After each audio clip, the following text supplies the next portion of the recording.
Everyone, I hope you are doing well. Today we'll talk about how to fix or how to solve the problem of Blurry on Shazam. We go to settings. Here we go to apps, default apps, app settings. On above, you will search about Shazam app. Here we go to first stop and we click OK. Here you will enter to storage. Then we click on clear cache.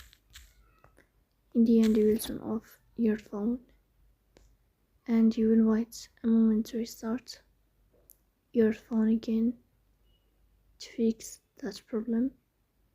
So that's all. Don't forget to support us by like and subscribe. See you next time, and thank you for your watching and your attention.